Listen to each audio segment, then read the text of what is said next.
pantallazo de lo que es la hematología. Les voy a describir, si bien ya tienen ustedes el calendario, el programa, vamos a describir rápidamente con estas láminas que tenemos aquí, el contenido del programa de la materia. ¿Ya? ¿Alguien se animaría a dar un concepto de hematología? Sería interesante. Yo creo que al nivel que están ya tienen que tener una idea de hematología. ¿Alguien se anima? ¿Nadie? ¿Hay algún brasilero? Creo que no hay, ¿no? Esta vez, extranjeros en el curso. ¿Nadie se anima? ¿Quién se anima a dar? Yo me acuerdo cuando era bachiller, era fácil definir filosofía, geografía, hematología. ¿Qué será hematología? Logos, estudio, ¿no? Hematos, sangre. Estudio de la sangre, ¿sí? Pero ¿será solo eso? ¿Qué concepto tienen ustedes ya al nivel que están? Están a un paso de entrar al internado. Es el estudio de de las tres series que estaban presentes dentro de la sangre, por así decirlo. Está bien. ¿Alguien puede añadir algo más? Estudio de las 3 series celulares sanguíneas. Qué bien, ¿no?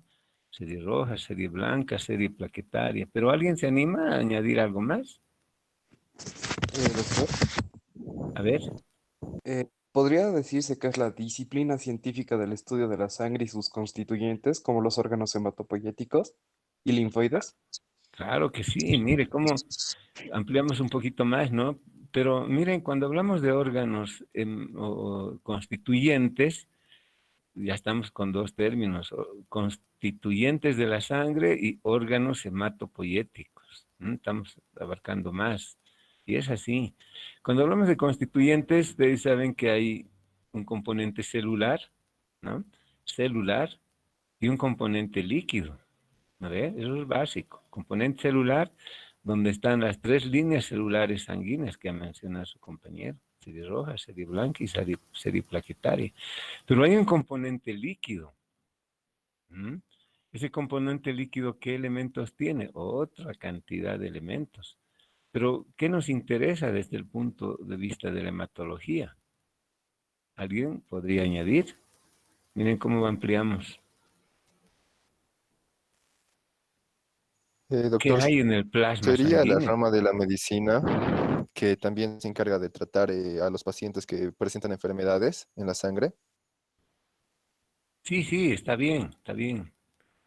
Lo que estamos tratando de identificar aquí es qué más hay aparte del componente celular. Ya sabemos que hay un componente celular, ya sabemos cuáles son. Pero hay un componente líquido en el que están suspendidas justo estas células. ¿Y este componente líquido qué elementos tiene? Muchos, ¿no? ¿Qué tiene? Enzimas, hormonas, pero proteínas, electrolitos, agua, ¿no ven? Pero desde el punto de vista de hematología, ¿qué nos interesaría de todos esos elementos? Anticuerpos, está de moda ahora, las inmunoglobulinas, ¿no? Cuando hablamos de proteínas, hay tantas proteínas, albúminas, globulinas, pero hay otras más, las proteínas de la coagulación, ¿no? Proteínas de la coagulación. Entonces, desde el punto de vista de la hematología, básicamente es eso lo que nos interesa, ¿no? El componente celular, las inmunoglobulinas y las proteínas plasmáticas. Está bien. Entonces, vean cómo y aquí podemos añadir los órganos hematopoyéticos. ¿Qué órganos hematopoyéticos conocen? El vaso, doctor. La médula ósea, El vaso. vaso, ¿qué más? El timo, muy bien. Los ganglios linfáticos, ¿m? Todo el sistema linfoide, ¿no?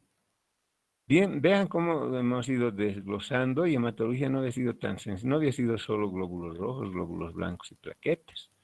Entonces, como ya tenemos una idea cabal, o aproximada, no tan cabal, ¿no? Ya vamos a ir desglosando en más detalle. Pues en base a eso es lo que vamos a describir el programa. En base a este concepto, hay un concepto básico. Bueno, alguien dijo disciplina científica responsable del estudio integral de la sangre, sus constituyentes, ¿no? Sus constituyentes y órganos hematopoyéticos. Entonces, hay muchas definiciones, pero esta definición que les acabo de mencionar es una de las definiciones que actualmente abarca todo lo que es la hematología. ¿Ya? Bueno, considerando esta definición básica de la hematología, pues nuestro programa trata de abarcar todo esto. Entonces, tenemos un primer capítulo, son 5 capítulos en los que está repartido el programa. Un primer capítulo que corresponde a generalidades, ¿sí? Aquí vamos a, como su nombre dice, generalidades. Es un capítulo en el que vamos a tocar algunos temas que probablemente ya los han tocado, no probablemente, los han tocado ya en varias otras materias, ¿no? Pero vamos a rescatar algunos conceptos que son importantes que los tengamos bien claros. ¿Para qué? Para que podamos entender la materia, ¿no? Entonces, este capítulo que corresponde a generalidades tiene un primer tema que es introductorio. Aquí les vamos a dar un pantallazo de lo que es la hematología. Y vamos a empezar con la hematopoiesis. No vamos a darles hematopoiesis con chuis, les vamos a dar una hematopoiesis recordando lo que ustedes ya saben y rescatando algunos conceptos básicos, ¿no? Que tenemos que recordarlos. ¿Está bien? Y luego vamos a hablar sobre los exámenes hematológicos básicos. Esto también ya lo saben, pero vamos a recuperar igual conceptos básicos para que los tengamos bien claros y frescos. Y dentro de los exámenes hematológicos básicos, vamos a hablar del frotis de sangre periférica, ¿sí? Es importante tanto como el hemograma, que es otro examen hematológico básico. Van a ver que en cada entidad clínica que describamos, cuando hablemos de laboratorio, vamos a empezar a hablar cómo está el frotis de sangre periférica en esa entidad. Supongamos en una anemia plástica, describir el frotis de sangre periférica. Cómo está el hemograma en una anemia plástica, o en una eritrocitosis, o en una leucemia. ¿Se dan cuenta? Por eso vamos a recordar este tema de exámenes hematológicos básicos, ya, pero desde un punto de vista diferente al que ustedes ya conocen en este momento. Vamos a hacer la relación, la interpretación clínico-laboratorial, ¿no? Es importante. Luego, exámenes de especialidad, vamos a darles un pantallazo de lo que es el medulograma. Así como el hemograma es el estudio cualitativo y cuantitativo, ¿no es cierto?, de tanto de la serie roja, serie blanca y serie plaquetaria, pero este es de sangre periférica. En cambio, el medulograma, esto se realiza en un espécimen que se toma a través de una venopunción, una vena periférica, una vena mediana, basílica, ¿no es cierto?, a nivel del pliegue del codo. En cambio, cuando hablamos de medulograma, hacemos el mismo estudio, pero de un aspirado de médula ósea. Aspirado de médula ósea, ¿ya? El procedimiento se llama punción aspirativa de médula ósea. Entonces, a través de ese procedimiento se obtiene material celular de la médula ósea. Y ese estudio cualitativo y cuantitativo se llama medulograma, ¿ya? Listo. Y luego vamos a mencionarles esta parte que corresponde a la biopsia ósea. Lo básico, sin complicarlos mucho, ¿ya? Estos términos están aquí. Esto es citometría de flujo. Para poder hacer un estudio, vamos a mencionar algo de esto, hacer un estudio inmunológico, hacer el inmunofenotipaje de las células sanguíneas, pero de la médula ósea, del aspirado de médula ósea. ¿Ya? Y aquí también vamos a hablar rápidamente de lo que es la inmunohistoquímica. Inmunohistoquímica, pero ya este es un estudio de anatomía patológica de la biopsia ósea, de ese cilindro de hueso que se ha obtenido. ¿Ya?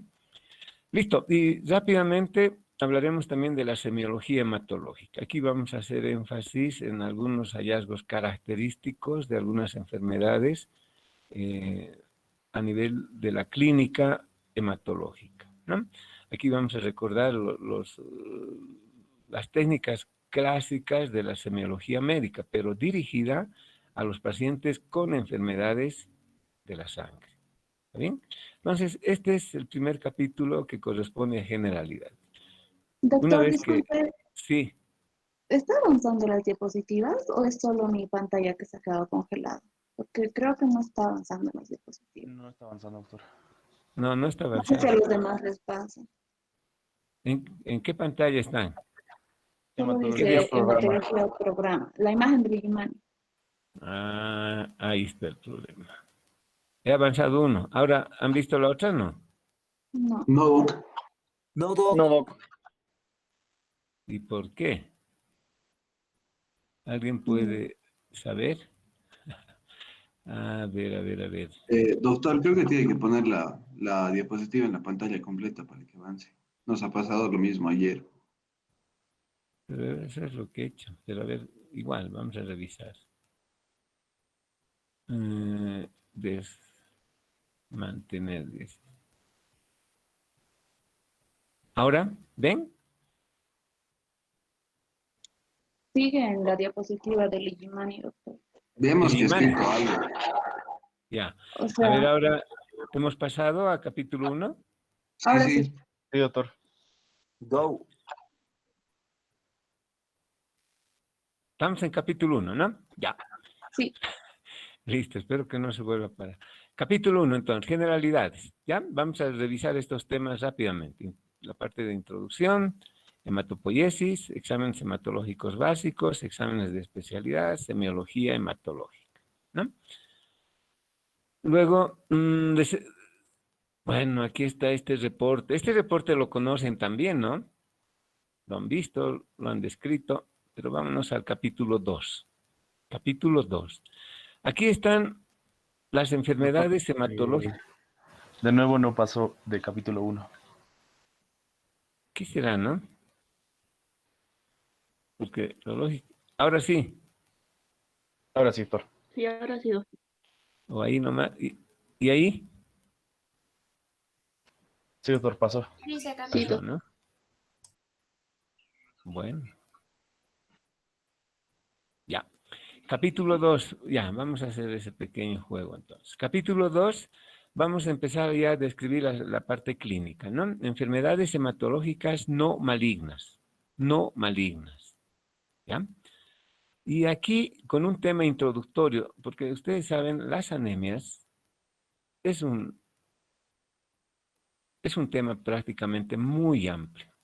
Entonces, para poder introducirnos a este capítulo de las anemias, o a estos temas de anemias, vamos a empezar con un tema introductorio, que es el síndrome anémico, lo básico de lo que es la anemia. Esto para que podamos entender el resto de las anemias. Así va a ser mucho más fácil comprender cada una de las diferentes anemias que tenemos en nuestros pacientes. Entonces, un tema introductorio, síndrome anémico, ¿sí? Y luego hablaremos de las anemias ferropénica, ¿sí? Anemia megaloblástica, anemia de enfermedades crónicas, anemia aplásica, ¿sí? Prácticamente un mes creo que vamos a estar con anemias. Vamos a hablar de anemias, anemias y anemias, ¿ya? ¿Alguien de ustedes se acuerda de la clasificación morfológica de las anemias? Nadie. Y de las Características centrales, doctor. esa es la clasificación etiopatogénica, ¿no? Etiopatogénica, centrales y periféricas, correcto. Las anemias se clasifican según su etiopatogenia o según la clasificación etiopatogénica en dos grandes grupos, centrales y periféricas. Las centrales también se llaman arregenerativas, ¿no es cierto? Pero ¿cuándo decimos que es regenerativa o periférica o regenerativa? ¿Se acuerdan? Porque esto Por el hemos número de hablado. los reticulocitos. Es. Las anemias centrales o regenerativas son aquellas que se caracterizan por una producción disminuida, una producción medular disminuida. Pero ¿cómo evidenciamos esa producción o esa deficiencia en la producción de glóbulos rojos en la médulos? A través del recuento de reticulocitos. ¿Ven? Entonces, cuando el recuento de reticulocitos está disminuido, nos está indicando que la producción de glóbulos rojos en la médula ósea también está deficiente, una eritropoiesis deficiente, ¿no? Esas son las centrales.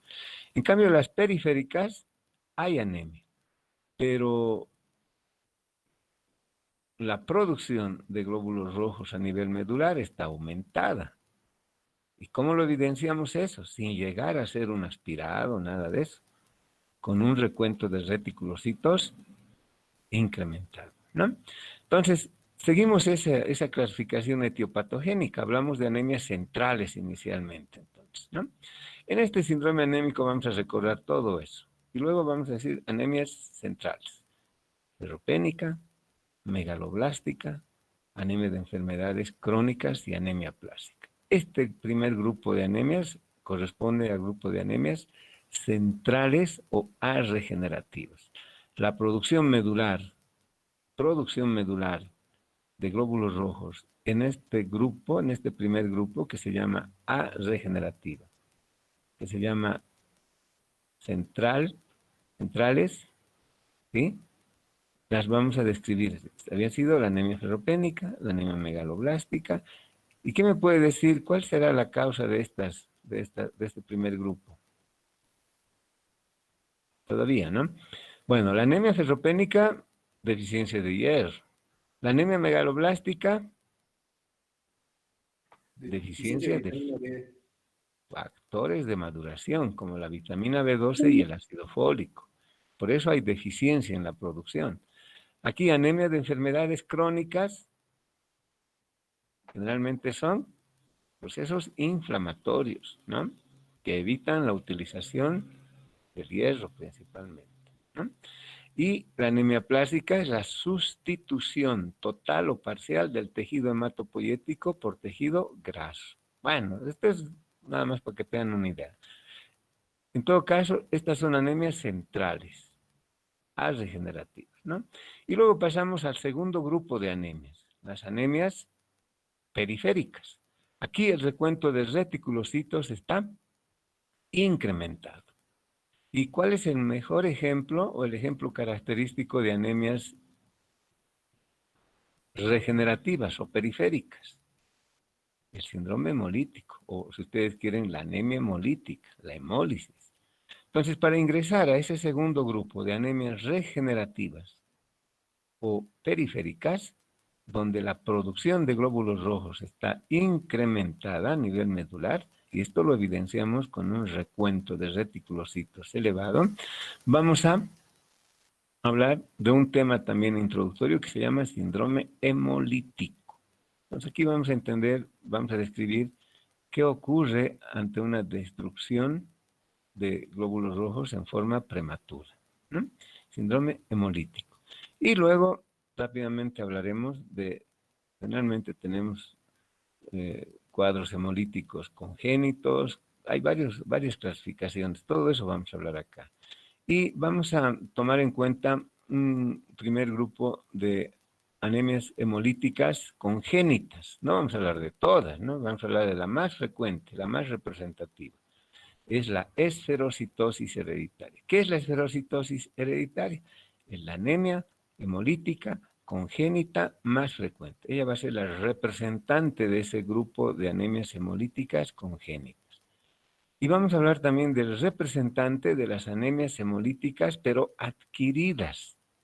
Tenemos que tener una idea, ¿no? Anemias hemolíticas adquiridas. Y el representante es esta anemia, anemia hemolítica autoinmune, que es una verdadera enfermedad autoinmune.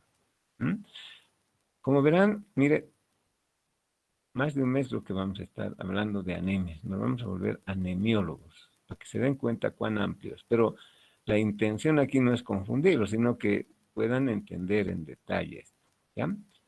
Anemias. Y para terminar este grupo de enfermedades no malignas, vamos a hablar de la eritrocitosis, ¿ya? La famosa poliglobulia. Es frecuente en nuestro medio. La incidencia es muy importante en nuestra población.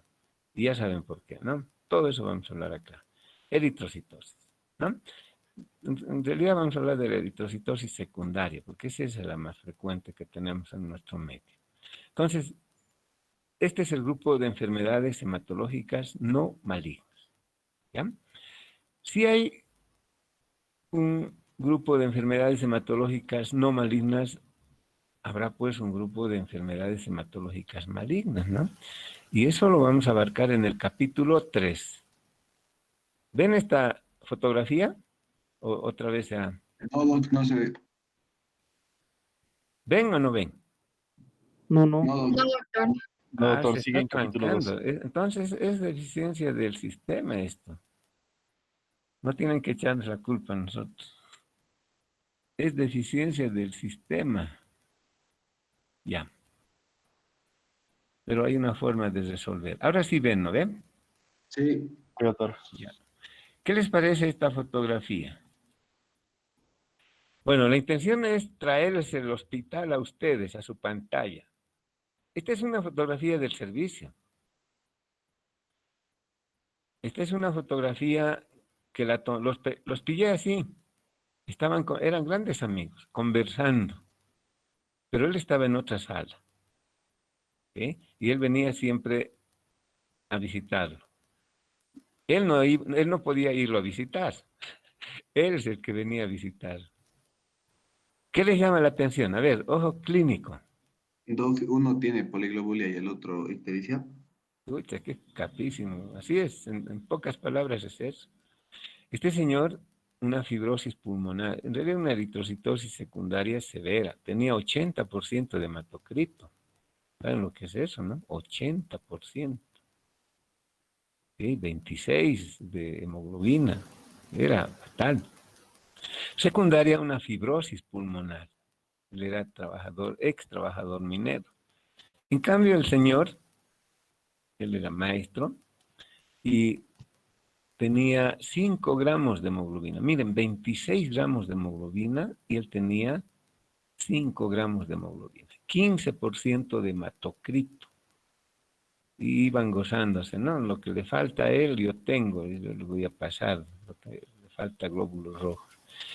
Y saben, él tenía una anemia así, era ferropénica, pero no porque no estaba comiendo bien, sino era una anemia ferropénica por sangrado digestivo, pero crónico, crónico.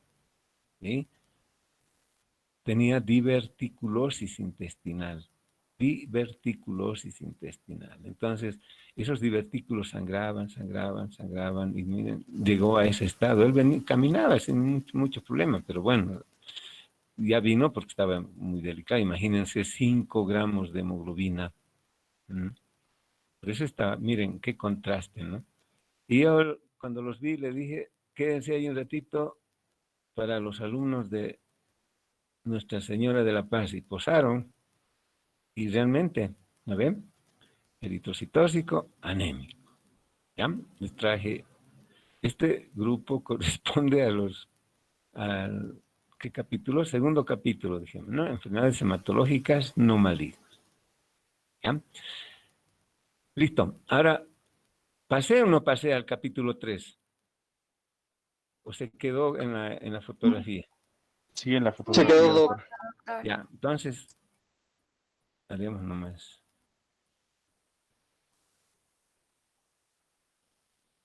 Bueno, entonces pasamos, ahora sí, capítulo 3, ¿no? Sí, doctor. Sí, ahora Ya. sí, Doc. Bueno, el capítulo 3, esperemos que ya nos... Corresponde, como les decía, a enfermedades hematológicas malignas, ¿no? Y vamos a empezar con un tema también introductorio, un tema general. Yo creo que más que general es un tema introductorio. Principios de quimioterapia. ¿Ya? ¿Por qué? Porque La quimioterapia es el recurso terapéutico más importante de este grupo de enfermedades hematológicas malignas. ¿Ya? Tenemos que tener una idea básica, desde luego, de lo que es la quimioterapia. ¿Ya?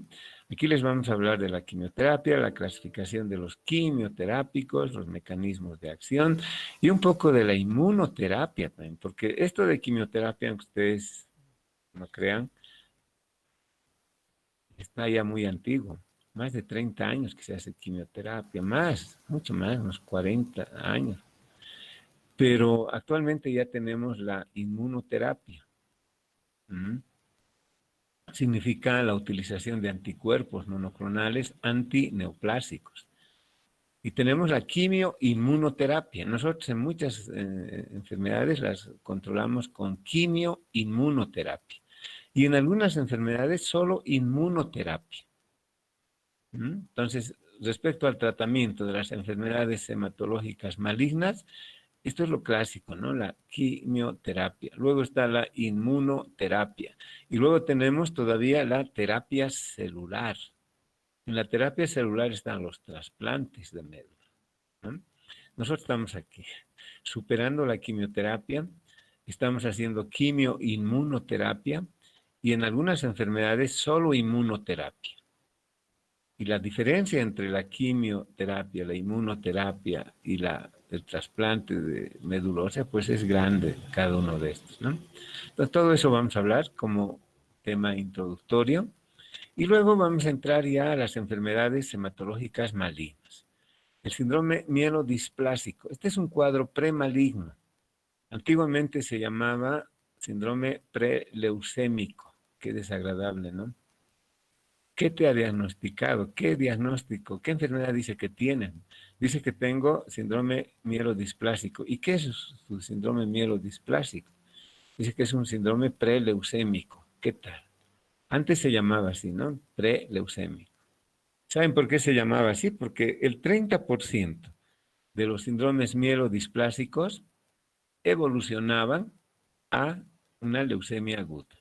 Pero no es todo. El 70% no, ¿no es cierto? Entonces ya no se utiliza ese nombre de síndrome preleucémico, porque muchos de los pacientes se quedan como mielodisplasia, no evolucionan. Solo el 30% tienen la desagradable evolución hacia una leucemia aguda. Por eso no se utiliza más de síndrome preleucémico. En todo caso es un cuadro premaligno, ¿no? Síndrome mielodisplásico. Luego, las leucemias, la leucemia linfoblástica aguda, ¿sí? La leucemia mieloblástica aguda, estas son primermanas, ¿no? Esta es de estirpe linfoide, linfoblástica aguda, y esta es mieloide, mieloblástica aguda, ¿no? Y luego hablaremos de las leucemias crónicas. Esa también es de estirpe linfoide, por eso se llama leucemia linfocítica, pero es crónica, ¿no? Crónica. Y luego tenemos la leucemia mieloide, también crónica. Estirpe linfoide, estirpe mieloide, ¿no? Agudas y crónicas. Luego hablaremos de los linfomas. Esta es una entidad clínica que está haciendo eclosión ahorita, en todo el mundo prácticamente, y en nuestro país igual. Linfomas. ¿Quién sabe cuántos tipos de linfomas hay? Silencio en la tarde. Se puede dividir en dos grupos grandes, que A pueden ser ver, los no-Hodgkin y el Hodgkin. qué bien. Hay como 30 linfomas. Bueno, pero eso está bien. Es una forma de enfocar esto, ¿no? Está bien, linfoma es Hodgkin o Hodgkin, ¿no? Antes decían los Hodgkin se curan, tienen buen pronóstico. Los no Hodgkin no se curan, tienen mal pronóstico. Mucho de eso todavía se mantiene. Pero en general tenemos más de 30 tipos de linfomas. Ya vamos a hablar de eso también, ¿no? Linfomas. Y el mieloma múltiple. ¿Alguien sabe algo sobre el mieloma múltiple? También cada vez es más frecuente, pero el linfoma es el que está más difundido. Y en general, si recuerdan, si se olvidan un poco de la pandemia, antes de todo este problema de la pandemia del COVID-19, la enfermedad de moda era el cáncer, ¿no? Cada vez tenemos más neoplasias en general y hematológicas. Cada vez tenemos más leucemias, más linfomas, más mieloma múltiple, más mielodisplasias, ¿ya? Listo. Entonces, estas son las entidades clínicas que las vamos a describir, son los temas que vamos a describir en el capítulo 3, enfermedades hematológicas malignas. ¿Ven la fotografía? Seguro que no, ¿no? Nada. Ya. Sí, mentira. Ahora sí, ¿no? Ahora sí. Les he traído esta fotografía. Miren, este paciente no tenía nada de adenomegalias, ningún problema, pero tenía gran dificultad respiratoria, ya tenía accesos de tos. Se le hace una plaquita de tórax y miren el hallazgo. Un mediastino completamente ensanchado. Estas son adenomegalias, un linfoma mediastinal importante, una simple placa de tórax. Y hay que biopsiar. ¿Cómo haremos para biopsiar esto? Porque externamente no hay. No hay dónde biopsiar. Esto está en mediastino. Ahora hay que hacer una toracotomía, ¿no? Bueno, ya vamos a hablar de todo esto. Pero les he traído esta fotografía, es de un paciente que nos los transfirieron justamente porque tenía esta placa, ¿no? Y le hicimos hacer la biopsia y resultó ser que les dije, estas son adenomegalias en mediastino, es un linfoma. Está a ambos lados, totalmente. Un linfoma, es un linfoma Hodgkin. Bueno, ya han visto por lo menos una placa. Y este es el capítulo 5. Aquí vamos a hablar de los trastornos de la hemostasia. Hemos hablado de factores de la coagulación, ¿no ven? Pueden haber alteraciones a ese nivel. Entonces, el capítulo 5 va a corresponder a alteraciones o trastornos de la coagulación, si ustedes quieren. Trastornos de la hemostasia. ¿Se acuerdan? La hemostasia tiene básicamente también, ¿cuáles son las fases o las etapas de la hemostasia? ¿Qué me puede decir? A ver. Inicio, propagación y amplificación. Muy bien. ¿Dónde van? ¿Quién les dijo todo eso? En fisio.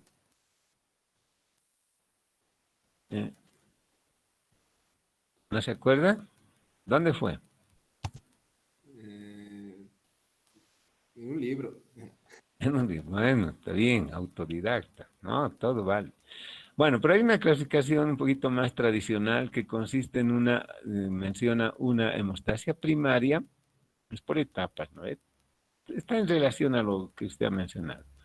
Una hemostasia primaria, una hemostasia secundaria y un sistema fibrinolítico, ¿no? 3 fases. Está en relación a lo que usted ha mencionado. Entonces aquí vamos a describir los trastornos. Ahora, cuando hablamos de trastornos de la hemostasia o de la coagulación, no solo nos referimos a una deficiencia de la hemostasia. ¿Entienden, no? Cuando digo deficiencia, es un extremo. ¿Y cómo se llamaría el otro extremo respecto a la hemostasia? Supóngase que esta es la normalidad, ¿no? Normalidad. Una deficiencia es lo que llamamos deficiencia de la hemostasia. El paciente va a sangrar, ¿no? Puede ser deficiencia de la hemostasia primaria, secundaria, pero sangra. Hemorragia, enfermedad hemorrágica. ¿Y cómo se llama el otro extremo del trastorno de la hemostasia? Hipercoagulabilidad, doctor. Eso es, hipercoagulabilidad, síndrome protrombótico también se llama. Aquí el paciente no va a sangrar. ¿Qué va a tener? Episodios de tromboembolismo recurrentes y también puede fallecer. Una trombosis venosa o un tromboembolismo pulmonar. Sale de una, ¿sí? Pero vuelve a hacer y ya no sale de eso. Fallece o queda con secuelas. Entonces, cuando hablamos de trastornos de la hemostasia, no solo nos referimos a la deficiencia, sino también nos referimos al otro extremo. Los estados de hipercoagulabilidad, estados protrombóticos. ¿Ya? Entonces, en este capítulo vamos a hablar de los trastornos deficitarios de la hemostasia. No se olviden, les dije que hay una hemostasia primaria y una hemostasia secundaria. Entonces, deficiencia de la hemostasia primaria es esta enfermedad, la púrpura trombocitopénica autoinmune. Esta va a ser la representante, la vamos a describir como representante de la deficiencia de la hemostasia primaria. ¿Ya? Y como representante de la deficiencia de la hemostasia secundaria, vamos a describir las hemofilias. Hemofilias. ¿Entienden, no? Aquí esta es deficiencia, desde luego que es congénita, ¿no? Y esta también es, y la púrpura es adquirida. Vamos a ver todo eso, ¿no? Pero dos entidades. Esta es representante de la deficiencia de la hemostasia primaria, trombocitopénica, dice, ¿no? Y además es adquirida. En cambio, la deficiencia de la hemostasia secundaria la vamos a tener como representante a la hemofilia, A y B, ¿no? ¿Ya? Y además esta es congénita. Y en el otro extremo, los estados de hipercoagulabilidad, hablaremos de la trombofilia. Trombofilia. Esto también puede ser congénito. Estas entidades también pueden ser congénitas o adquiridas. ¿Ya? Entonces, con esto vamos a tener un pantallazo de lo que son las alteraciones de la hemostasia. Aquí vamos a describir los signos, los síntomas, el laboratorio, como para que tengamos una idea cómo reconocer estas entidades clínicas. ¿Ya? Y finalmente el capítulo, bueno, les he traído esta lámina para que vean que hay un equilibrio dinámico entre los factores Doctor, disculpe que le procoagulantes. interrumpa. La imagen sigue en la radiografía. Está bien. Gracias, más bien. Descartar, dice, ¿no?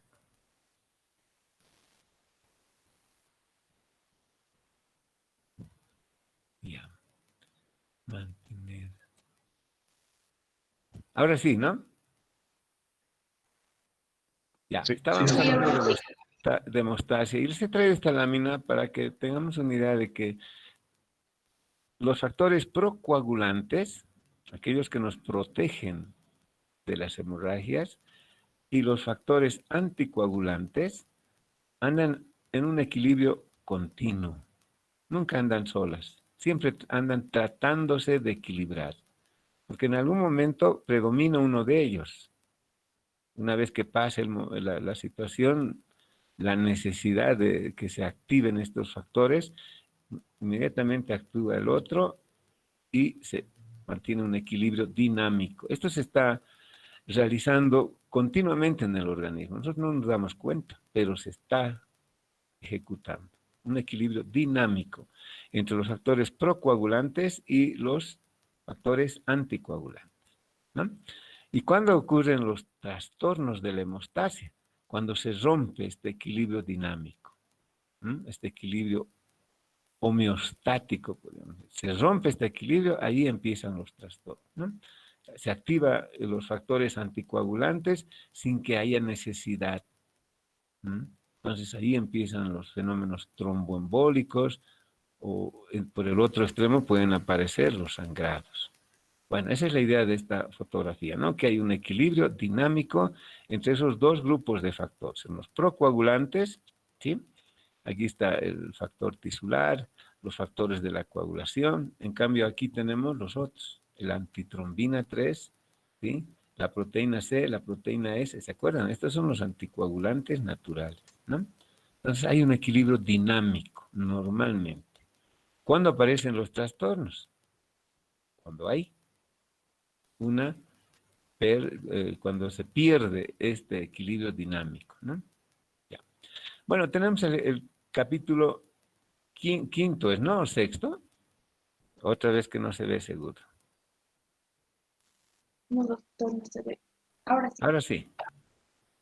Sí, ahora sí. Ya. Este es el último capítulo que vamos a hablar lo básico también sobre lo que es la medicina transfusional, la hemoterapia. Tenemos que tener una idea de lo que son los bancos de sangre, los servicios transfusionales, los hemocomponentes, ¿sí? Que se obtienen de la unidad que nosotros donamos en los bancos de sangre. Lo que se dona prácticamente se fracciona en varios componentes. Y ahí tenemos los paquetes de glóbulos rojos, el concentrado de plaquetas, el plasma fresco congelado, y cada uno de esos tiene sus propiedades, cada uno de esos hemocomponentes. Entonces tenemos que tener una idea de eso. Y las indicaciones de las transfusiones, ¿no? ¿En qué casos se indica? ¿Está bien? Esa es la idea de este capítulo 5. Es creo que uno o dos temas, pero vamos a abarcar todo esto para que tengan una idea. Porque ¿quiénes son los que indican las transfusiones? Nosotros. Y tenemos que tener lo básico bien claro. ¿Ya? Listo. Estos son entonces los 5 capítulos que pretendemos, esperemos poder cubrirlos. Depende mucho de ustedes, de mí. ¿Ya? Y bueno, no solo abarcarlos, cubrirlos, ¿no? Sino que leerlos, digerir la materia y, bueno, llevarnos la mayor cantidad de conocimiento, o sea, aprovechar el semestre. Entonces, y quisiera que cada uno de ustedes puedan estar como Dieguito. ¿Lo han conocido a Diego? Él es Diego. ¿Lo conocían? Diego Leitón. Él estaba haciendo...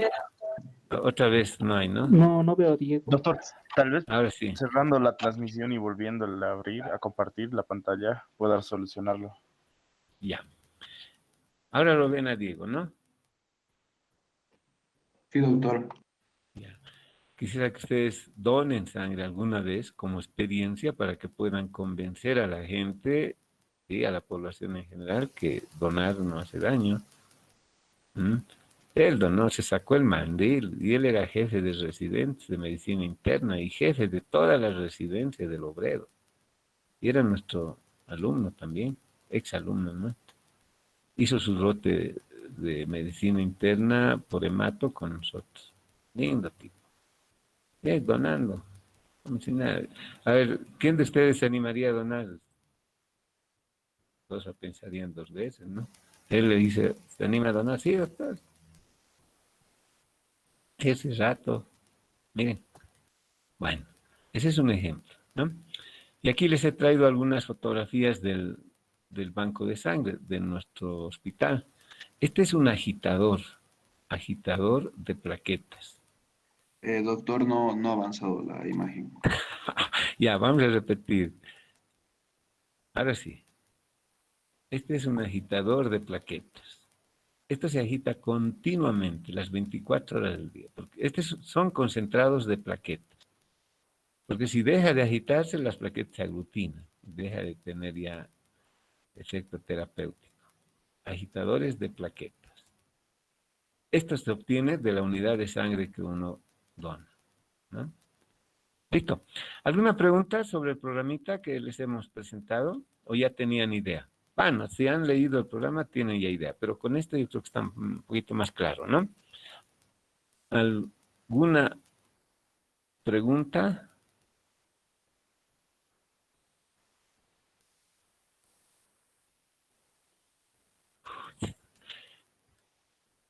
Creo que me...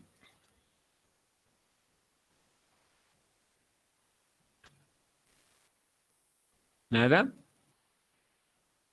Hola. No, doctor, todo claro. Todo claro. Ya. Ahora, no siguen viendo. ¿Qué están viendo? El agitador de plaquetas. Ya. No, ahí estoy en otra lámina. Ya.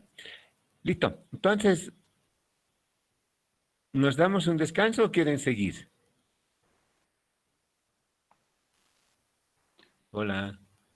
Un descanso, doc. Ya, nos damos un descanso y voy a resolver este problema. Porque ahorita estoy en un problema, no se dan cuenta ustedes. Se ha agrandado la imagen y estoy... Ahora sí.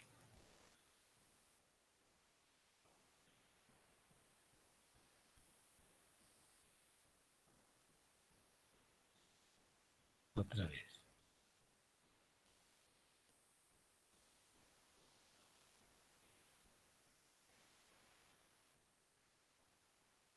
Bueno, ahora están viendo, ¿no? Mi lámina. Preguntas, dice. No hay preguntas. Está todo claro. Ya. Bueno, algo que quisiera pedirles es que participen. Miren, yo tengo el registro de cada uno de ustedes y una forma de estimular, participen. No siempre van a preguntar o van a hacer respuestas cuando yo pregunte algo correctas. Tienen todo el derecho de equivocarse. Por eso les digo, pondremos un poco más de nuestra parte, ustedes y yo, no parezca un monólogo.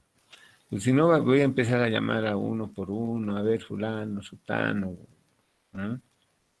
Entonces participaremos y aquella persona que participe más va a tener un estímulo. Vamos a considerar y vamos a tomar en cuenta para las notas. ¿Ya? Entonces, de todas maneras, si no participan, yo los voy a hacer participar. Voy a tener que llamarlos por cada uno por su nombre. No será que abandonan, ¿no? Entran en línea y luego se van. No está bien eso. Ya. ¿Nos damos qué tiempo? ¿10, 15 minutos? 15, Doc. Ya, 15 minutos. Listo. Muy bien. En 15 minutos continuamos.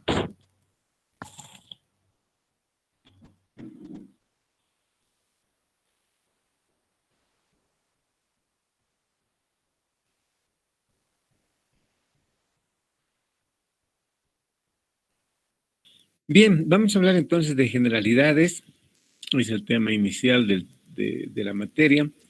Y esta fotografía, esta zona la conocen, ¿no? Es nuestro lago Titicaca, es Guatajata. Qué bonito, nuestro lago. Todos han ido ahí. 1 hora de viaje de aquí a Guatajata.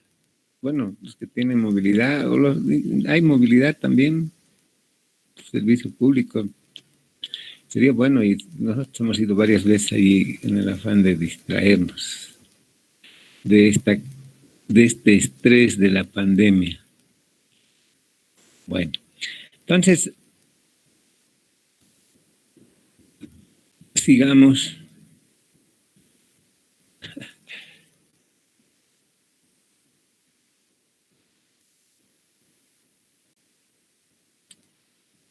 Si no ven, me avisan, pues en todo caso están viendo, ¿no ve? Estamos con la definición de hematología. Es la definición que hace rato les adelanté. Es una de las definiciones más prácticas en este momento. Esto va cambiando con el tiempo, pero todavía se mantiene. A la hematología la vamos a considerar o la vamos a definir como una disciplina científica, dijimos, responsable del estudio integral de la sangre, sus constituyentes y órganos hematopoyéticos. De interés no solo para el médico, esa es la hematología prácticamente a todas las profesiones de ciencias de la salud. Enfermería, biólogos, bioquímicos, biotecnólogos, laboratoristas, prácticamente a todos, ¿no? Pero nosotros lo vamos a ver desde el punto de vista médico. Y hay una fotografía, ¿qué les parece? ¿Qué tendrá? Tiene un motivo. Él está aquí porque tiene que ver con la hematología. Es un paciente con una enfermedad hematológica. ¿A alguien se le ocurre qué enfermedad hematológica puede tener? Doctor, Sí, adelante. ¿podría ser el síndrome de Serafi? Uy, no es... Bueno, síndrome de Serafi. A ver. Sí, doctor. O sea, un linfoma cutáneo de células T que puede ser causado por el síndrome de Sézary, perdón. Césari. Sí, Dislale, Síndrome doctor. de Césari, sí. Sí, es bueno, capísimo, qué bueno, felicidades. Este paciente tiene lesiones cutáneas generalizadas de hiperpigmentación melánica. Es furfurácea, es decir, que es descamativa y es pruriginosa. Y es en todo el tórax, es decir, en todo el cuerpo. Abdomen, miembros inferiores, tórax anterior, tórax posterior. cuando se levanta de cama deja un montón de arenilla en las sábanas.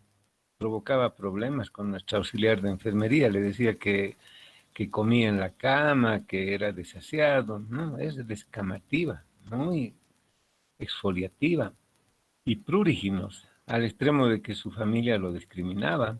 Pensaba igual que podía ser infecciosa. Así, hiperpigmentación melánica, oscura, descamativa, pruriginosa. Es un linfoma cutáneo. Es un linfoma cutáneo de células T. Los linfomas cutáneos de células T básicamente son dos: la micosis fungoide y el síndrome de Sézary, el que mencionó usted. Micosis fungoide y síndrome de Sézary. De ellos dos, el más frecuente es la micosis fungoide y es el que tiene nuestro paciente. ¿Ya? Entonces, linfoma no solo había habido en órganos linfoides, no solo había habido en ganglios, ¿no? Linfoma también hay en piel, hay en útero, hay en estómago, ¿sí? En ese componente linforeticular que tienen todos los tejidos. Bueno, ya vamos a hablar de eso. Pero este paciente está acá porque es portador de un linfoma cutáneo, del linfoma cutáneo de células T más frecuente. ¿Cómo se llama? Micosis fungoide. ¿Ya? Bueno, un señor muy, muy agradable. Listo. Esto entonces como definición. Y vamos a describir rápidamente algunos hechos algunos descubrimientos, ¿sí? Hechos históricos que han sido muy importantes para la evolución, para el desarrollo de la hematología. ¿Se imaginan ustedes la hematología sin un microscopio óptico? Posible, ¿no? Pues vean cuán importante ha sido el aporte del descubrimiento del microscopio óptico. Ya se podían ver células. Ese ha sido un Doctor, por aporte si acaso no ha realmente. cambiado la diapositiva. Disculpe que me Ya, interrumpa. yo me distraigo. Ahora sí, ¿no? El microscopio óptico, ¿sí? Los anticoagulantes, ¿qué creen que había antes de los anticoagulantes? Imposible, ¿no? Se toma la muestra y inmediatamente se coagula o no se podía hacer ningún tipo de estudios. Entonces el aporte de los anticoagulantes ha sido muy importante. Ahora, cuando hablamos de anticoagulantes, pues hay una serie de anticoagulantes. Ustedes saben, por laboratorio hemos revisado anticoagulantes específicos para pruebas de hemostasia, para pruebas inmunológicas, serológicas, para la glicemia, para pruebas bioquímicas, la variedad de anticoagulantes que existe, ¿no? Entonces, el aporte de los anticoagulantes realmente ha sido muy importante, ¿no? Colorantes hematológicos. ¿Ustedes han visto al microscopio alguna vez un extendido de sangre periférica, pero que un frotis sin que se haya coloreado? No se ve nada, sombras. Pero con los colorantes han visto los atlas, esas fotografías tan espectaculares, que se pueden describir en detalle el núcleo de las células, el citoplasma, la coloración. O sea, esas distintas tonalidades, esas granulaciones, esos nucleolos. Entonces, el aporte de los colorantes hematológicos ha sido muy importante. Hay muchos anticoagulantes, ¿no? Hay una variedad grande. Nosotros ya tendríamos que conocer los colorantes hematológicos. Por el laboratorio, ¿se acuerdan? Les describimos que habían 3 colorantes hematológicos básicos, ¿no? El Wright, el May-Grunwald, ¿cuál era el otro? El Giemsa, ¿no? 3 tipos de colorantes hematológicos clásicos. O sea, sirven para poder observar células sanguíneas en su detalle. Antígenos de grupos sanguíneos. El descubrimiento de los antígenos de grupos sanguíneos, otro hecho muy importante, porque no solo tenemos, nos va a dar la posibilidad de clasificarlos de acuerdo al sistema ABO o RH. Hay como 14 sistemas de grupos sanguíneos. Todo esto identificando los antígenos de grupos sanguíneos. este descubrimiento ha permitido que podamos hacer pruebas de compatibilidad, que podamos hacer transfusiones cada vez más seguras, ¿no? Entonces, otro aporte muy importante. Los conservadores de la sangre. ¿Saben a qué me refiero cuando digo conservadores de sangre?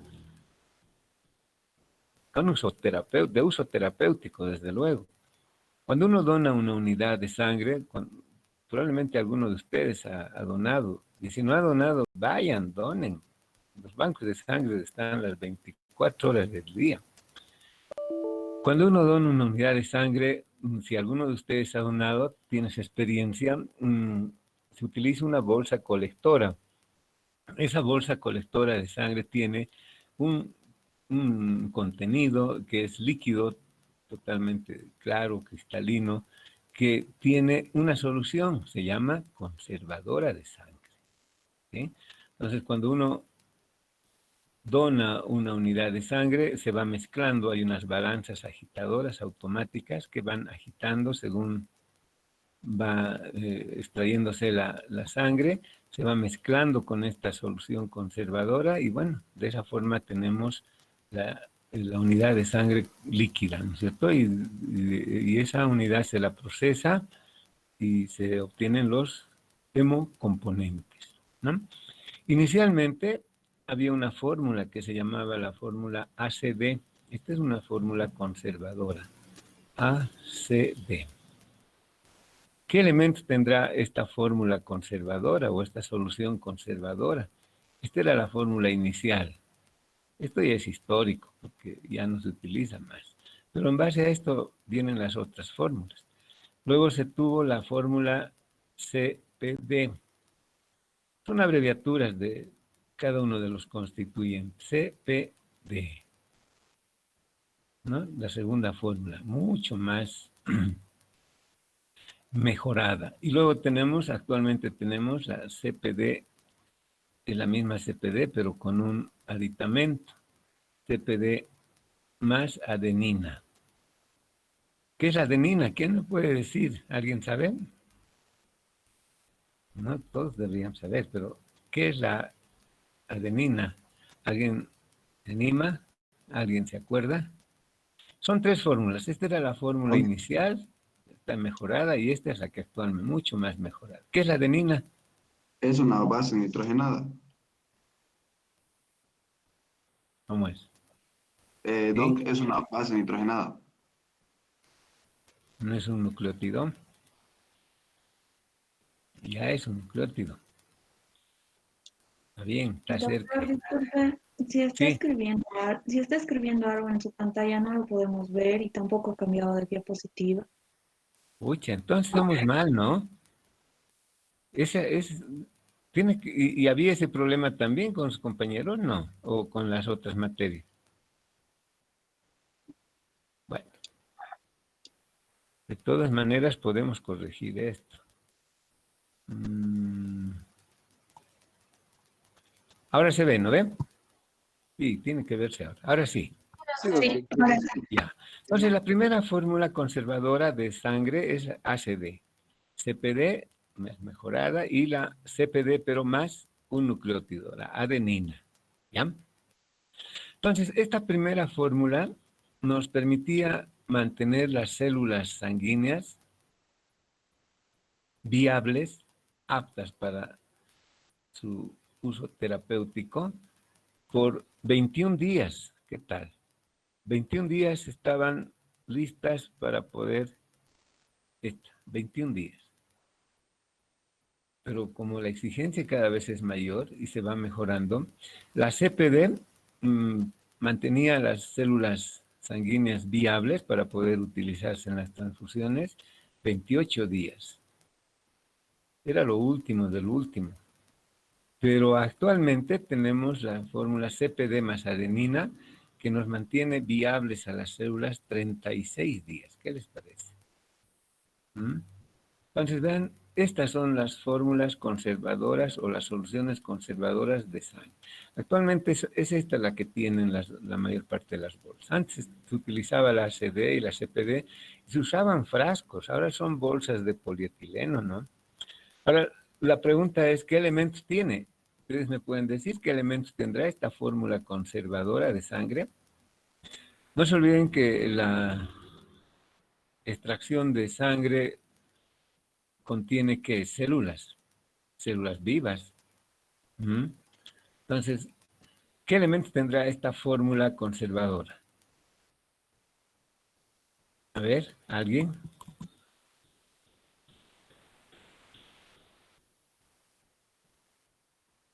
¿Nadie se le ocurre? Cultura general. Anticoagulantes. Claro, un anticoagulante. Tiene que haber un anticoagulante. ¿Se ve esto que estoy escribiendo? Se ve lo que ha escrito antes, doctor. No, lo nuevo. No, No, lo nuevo no. ya, anticoagulante. ¿Qué más? Uno de estos tiene que ser anticoagulante. Luego, uno de estos tiene que ser anticoagulante. Y uno de estos tiene que ser anticoagulante, lógica. ¿Qué más tendrá que tener? Porque son células sanguíneas vivas. ¿Qué más tendría que haber? A ver, imagínense nosotros células. Ustedes glóbulos rojos, yo glóbulos blancos, plaquetas. Bueno, todos glóbulos rojos. ¿Sí? Que nos encierren en una habitación. ¿Qué necesitamos? Un día nomás, a ver. ¿En nutrientes, doctor? ¿Cómo? Nutrientes. Nutrientes. Muy bien. Un elemento nutritivo, pues no va a estar 24 horas sin ningún tipo de alimentación. ¿Y cuál sería el elemento nutritivo de las células? Glucosa. Sí, la dextrosa. Por eso es la D, esta D que ven aquí, es la dextrosa. Eso sí están viendo, ¿no? El elemento nutritivo sería la dextrosa, ¿ya? El elemento anticoagulante resultaría ser aquí el citrato de sodio, en la fórmula ACD, citrato de sodio, ¿sí? En la CPD también, citrato de sodio, ¿sí? Aquí igual, citrato de sodio había sido el anticoagulante.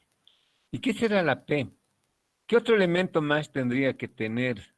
Imagínense nosotros recluidos en una habitación, 10 o todo el curso, imagínense. Son millones de glóbulos rojos, ¿no ve? ¿Qué va a ocurrir? Que estemos ahí 3 horas, 4 horas, 5 horas, 6 horas, 10 horas. Tenemos un metabolismo. ¿Mm? Las células también tienen un metabolismo y tienen que eliminar sustancias de desecho. ¿No ven? ¿Ya? Entonces ocurre lo mismo. Si bien a la temperatura de 4, generalmente es 4 a 8 grados centígrados a los que se mantiene, se conserva la unidad de sangre, 4 a 8 grados centígrados, su metabolismo baja al mínimo, pero aún así tiene su metabolismo, ¿no? Entonces las sustancias de desecho de esas células, de las células sanguíneas, se eliminan al medio, a la solución, al plasma, y tiene que haber un elemento que neutralice, ¿sí? Esos elementos de desecho. Y para eso en este caso tenemos el ácido cítrico en el ACD, ácido cítrico. Y en esta fórmula tenemos el fosfato de sodio, aquí también fosfato de sodio. Neutraliza a las sustancias de desecho de las células vivas, células sanguíneas. Básicamente son estos tres elementos que tienen las soluciones o fórmulas conservadoras. Y hemos dicho, hay 3 tipos de fórmulas, ¿no? Bueno, estas son históricas prácticamente. La que tenemos actualmente es la CPD más adenina, 36 días, ¿ya? Entonces, esto les cuento porque ya les digo, son aportes, son descubrimientos que han ido mejorando, han permitido la evolución de la hematología en general. Bolsas colectoras de sangre. Ustedes conocen, ¿no? Bolsas colectoras. Finalmente es única, simple se llama eso. Es la bolsita, ¿sí? Con sus tripitas, ¿sí? Uno para no están viendo, ¿no? Una para la extracción y la otra tripita para la utilización ya, para la transfusión. Pero ya no tenemos solo bolsas simples, tenemos bolsas dobles, bolsas triples, bolsas cuádruples que facilitan su fraccionamiento, ¿sí? Entonces, todo esto ha ido cambiando, mejorando. Ya les digo, los primeros recipientes donde se obtenían, donde se realizaban las donaciones de sangre eran frascos de vidrio. ¿Mm? Ahora tenemos las bolsas de polietileno, las simples, las dobles, las triples, las cuádruples, y cada una de estas tiene su utilidad, ¿no? Listo. Entonces, son hechos que hay que tomarlos muy en cuenta porque, ya les digo, hemos llegado a esto no es de la noche a la mañana. Llegamos a esto a través del tiempo, ¿sí? Del aporte, de estos descubrimientos. Bueno, aquí les traje esto de los grupos sanguíneos, antígeno A, antígeno B, antígeno AB y el RH, ¿no? El tipo, el RH, ¿no? A, B, AB, y este que no tiene ninguno de los antígenos. Aquí están los antígenos A, antígeno B, ¿por qué? Porque tiene el antígeno B es parte de su membrana eritrocitaria. Aquí el A, parte de la membrana eritrocitaria. Y aquí tenemos ambos, ¿no? El A y el B. Y es el grupo AB. Y el 0, cuando no hay ninguno de los antígenos, ni A ni B. ¿Ya? Listo. Es lo que ahí podemos seguir viendo, ¿no? Están viendo ahora, ¿sí? Sí, Doc. Ya. Bueno, algunos hechos más que es bueno que los tomemos en cuenta. La criopreservación.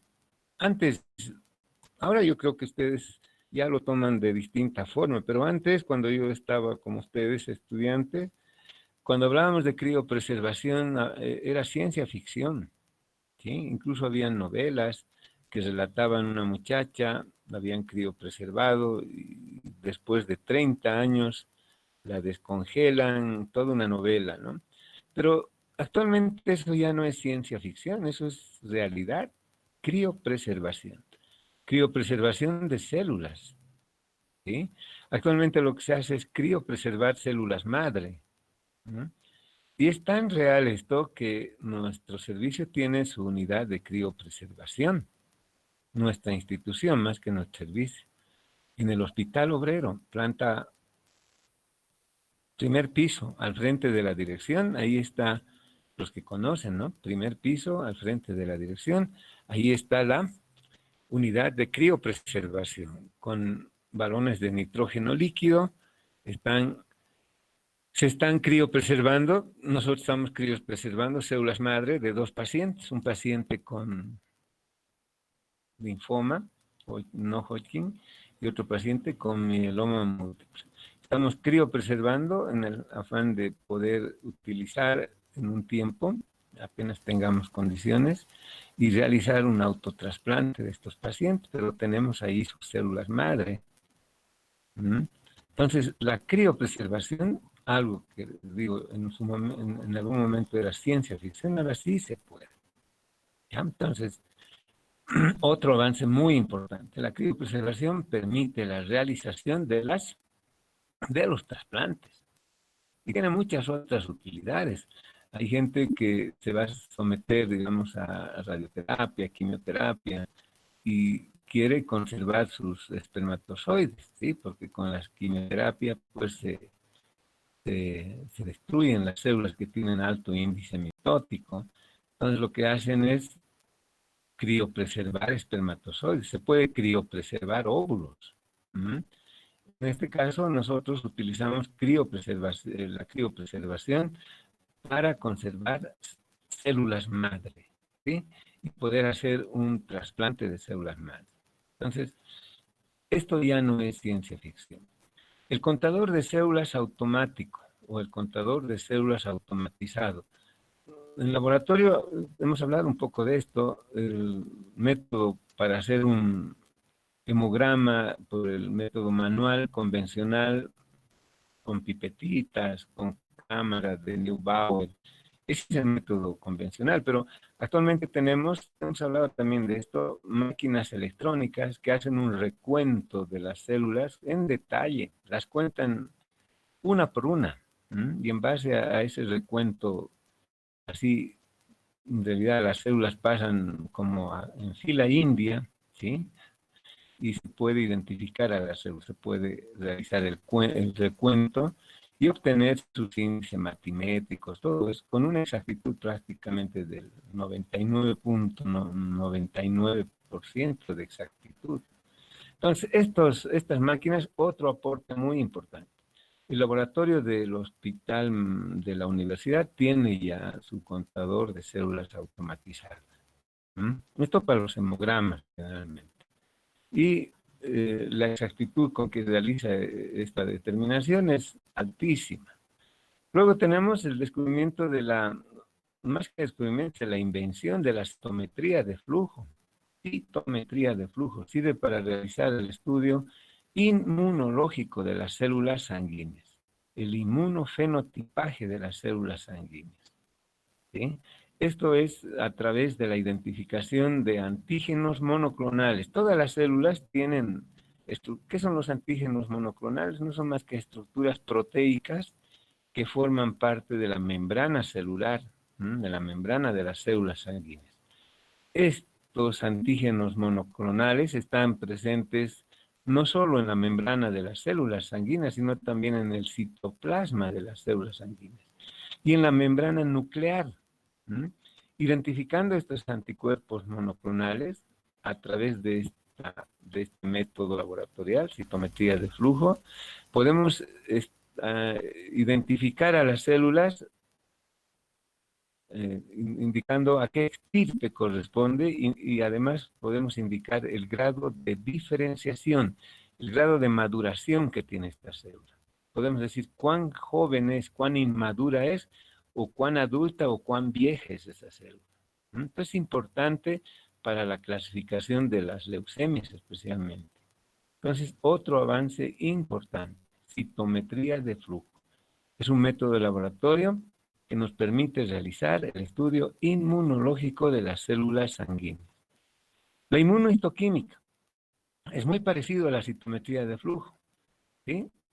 La inmunohistoquímica también nos permite realizar el estudio inmunológico de las células, pero de tejidos sólidos, ¿sí? Aquí tendríamos que hablar este estudio inmunológico de tejidos, de biopsias, de lesiones tumorales, ¿ya? Entonces, en especímenes sólidos, la inmunohistoquímica. Igual nos permite, a través de la identificación de los antígenos monoclonales, nos permite identificar a las células, ¿ya? Entonces, estos son aportes muy importantes que inmunohistoquímica, miren, en nuestro medio lo tenemos solo a nivel privado, no lo tenemos a nivel de la institución, pero es relativamente nuevo en nuestro medio, unos 10 años que hay en el medio. Antes no lo teníamos, ya son como 10 años que tenemos, pero en la institución todavía no lo tenemos. Y esto es importante para la clasificación, más que para el diagnóstico y clasificación de los linfomas en relación a hematología. Entonces, estos son aportes muy importantes. Luego tenemos las máquinas de aféresis. ¿Han escuchado hablar algo de aféresis? La donación de plasma por aféresis, ¿sí? Para el plasma hiperinmune por infección de COVID, ¿no es cierto? El plasma hiperinmune, sí, en personas que han superado la infección por el COVID-19, se supone que tiene gran cantidad de anticuerpos contra el COVID, ¿no es cierto? Eso se realiza a través de estas máquinas de aféresis. Estas son máquinas que permiten la donación, miren, la donación de elementos celulares, pero así específicos, ¿sí? A través de esta máquina se puede donar solo glóbulos rojos. ¿Qué les parece?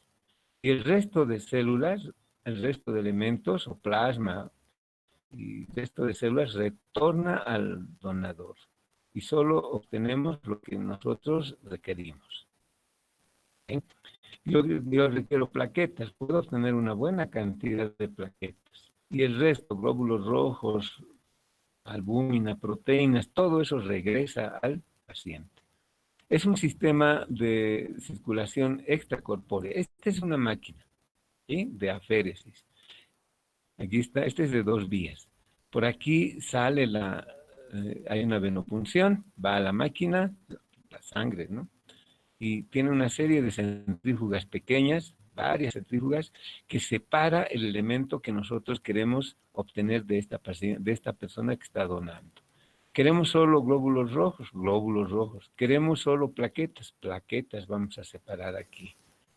¿Sí? Queremos plasma, entonces solo plasma y el resto de elementos retorna por esta otra vía al donador. Esta de la máquina de aféresis es un invento prácticamente muy, muy bueno porque ha cambiado el sentido de los trasplantes. A través de esta máquina nosotros podemos separar, colectar células madre de esta persona, en este caso de esta donadora. Y solo vamos a tener aquí, gracias a esta máquina, un concentrado de células madre. ¿Qué les parece? Células madre. Y un trasplante se limita a una simple transfusión de estas células madre. Entonces el aporte de las máquinas de aféresis ha sido muy importante. ¿Sí? Y se puede hacer la plasmaféresis también, ¿no? Se puede obtener plasma de este paciente como se ha estado utilizando y se sigue utilizando en los pacientes por COVID-19, ¿sí? ¿Por qué? Porque en ese plasma hay anticuerpos anti-COVID-19 y se puede utilizar esto como parte del tratamiento en los pacientes infectados o en los pacientes que están en un momento crítico especialmente, ¿no? Aunque la indicación, la respuesta terapéutica es en los momentos, en las etapas iniciales que se debería de utilizar. Bueno, entonces las máquinas de aféresis tienen ese aporte tan importante. Han cambiado prácticamente el sentido de las transfusiones o de los trasplantes. Antes los trasplantes se hacían en quirófanos con múltiples punciones, paciente sedado, múltiples punciones, no paciente, en todo caso donador sedado, múltiples punciones en la pelvis, ¿sí?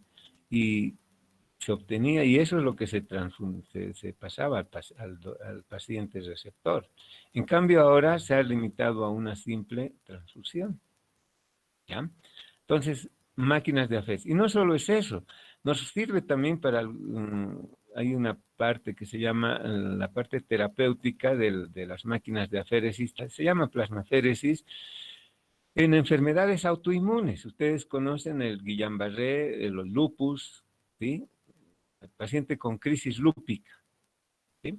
Gran cantidad de autoanticuerpos en el plasma sanguíneo del paciente. Está provocando la crisis lúpica en el paciente, ¿sí? La sometemos a sesiones de plasmaféresis. Lo que hacemos es, a través de esta máquina, separar su plasma sanguíneo. Sabemos que en el plasma sanguíneo están sus autoanticuerpos en muy altos niveles séricos y eliminamos y le reponemos plasma normal. Entonces, ese recambio del plasma se llama plasmaféresis. Retiramos el plasma que está con niveles elevadísimos de autoanticuerpos, ¿sí? Y le reponemos plasma normal, la plasmaféresis. El paciente, en este caso, el paciente en cuestión de horas, ¿sí?, se puede controlar esas crisis lúpicas. Entonces, esto de la máquina de aféresis ha cambiado prácticamente, ha mejorado. Esto se lo tiene hace tiempo, ya 20 años por lo menos, un poco más, 20, 30 años. Pero en nuestro país recién son como 6, 7 años que los tenemos. Y nosotros tenemos recién hace 2 años. Bueno, el 20, a fines del 19 nos ha llegado nuestra primera máquina de aféresis. Bueno, pues así estamos, ¿no? Pero este aporte es muy importante. Y luego tenemos las transfusiones más seguras. Cada vez las transfusiones son más seguras. Las pruebas de compatibilidad, se pueden hacer la separación de los hemocomponentes. Entonces, miren, todos estos acontecimientos han sido importantes para la evolución de la hematología. Esta es una máquina de aféresis. Esta es la que tenemos nosotros, la Optia Spectra. Es de última generación. ¿Cómo creen ustedes que identifica las células madre esta máquina? Algún rato vamos a hablar en más detalle. Pero esta máquina identifica a las células madre, ¿saben cómo? A través de su antígeno monoclonal. Las células madre tienen un antígeno monoclonal característico. Les dije que los antígenos monoclonales son estructuras proteicas. Están viendo ahora, ¿no? Sí, están viendo. Son estructuras proteicas que forman parte de la membrana de las células, ¿sí? En este caso de la célula madre. O pueden estar en el citoplasma y hay otros que están en la membrana del núcleo de la célula. Aquí, en la membrana de la célula madre están esas estructuras proteicas, en este caso son CD34 positivo. Esta máquina separa todas las células que son mononucleares y CD34 positivos. Y miren, aquí es donde las separa. Este paciente es un paciente con mieloma múltiple y se le está haciendo una cosecha de células madre. ¿Sí? Miren, hasta esos términos se utilizan. Se está separando células madre, se está obteniendo células madre de este paciente al que va a ser sometido a un autotrasplante. Una vez que obtengamos esto, se le va a someter a una quimioterapia, radioterapia, y luego, para destruir todas las otras células malignas que tiene, ¿no? Y luego se le va a transfundir sus mismas células madres. Pero va a tener que transcurrir un tiempo. Mientras tanto, estas células van a estar criopreservadas. ¿Ya? Entonces, esta es la máquina de aféresis. Esta es la que tenemos nosotros. Esta es la de última generación. Optia Spectra. Esto que parece una simple bolsita de sangre es un concentrado de células madre. ¿Ya? Listo. ¿Sabían que las células madre se pueden cultivar? Bueno, in vitro se pueden cultivar y se pueden obtener eritrocitos, granulocitos. Este también es otro aporte importante.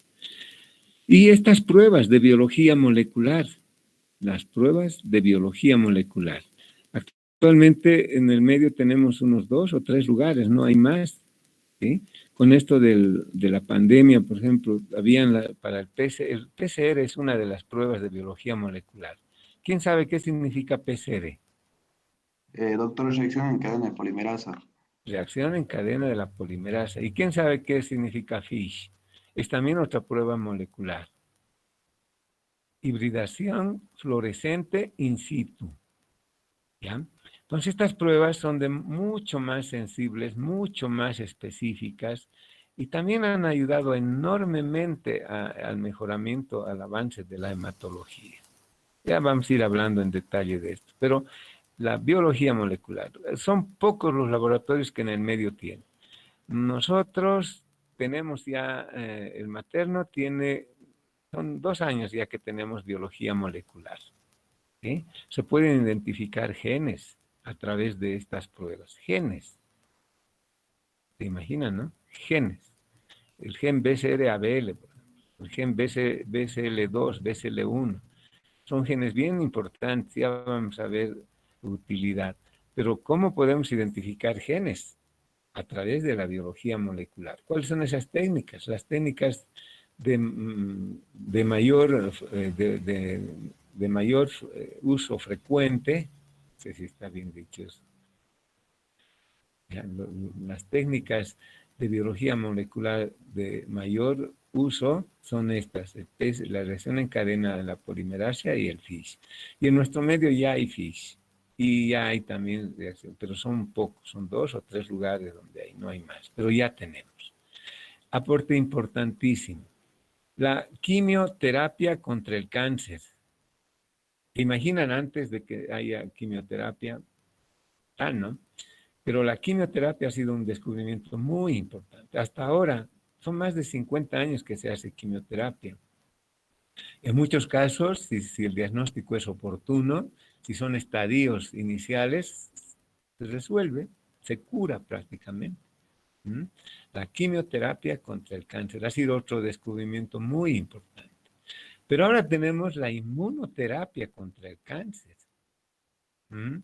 Generalmente estas células malignas, neoplásicas, tumorales, también tienen sus antígenos monoclonales específicos. Se los ha logrado identificar y se ha logrado elaborar moléculas, en este caso anticuerpos, que van y destruyen a estas células, atacando a esos antígenos monoclonales específicos.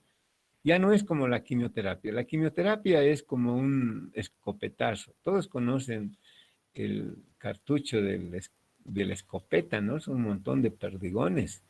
Y uno puede eliminar,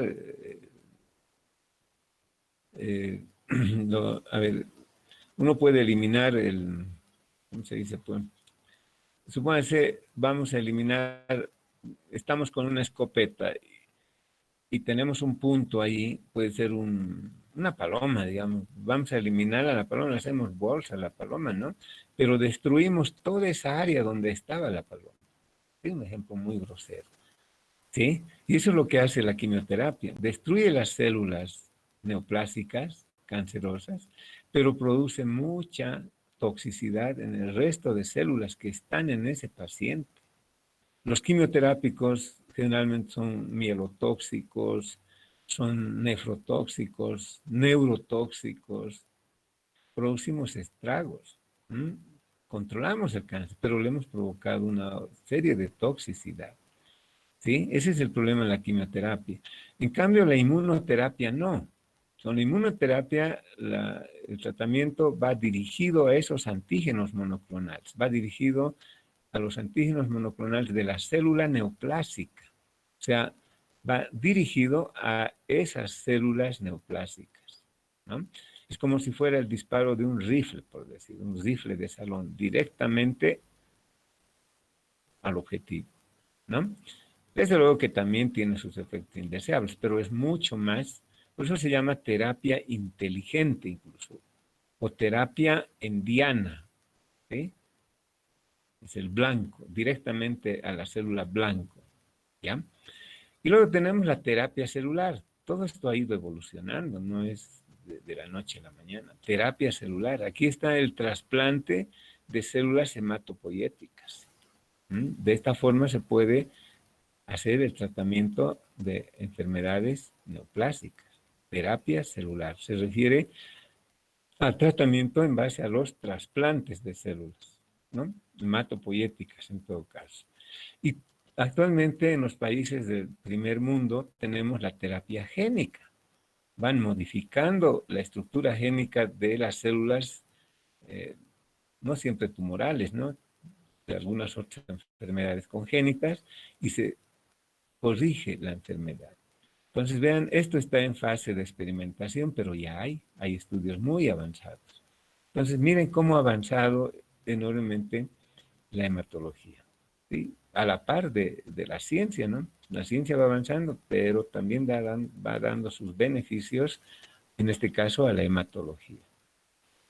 Listo, miren esta diferencia.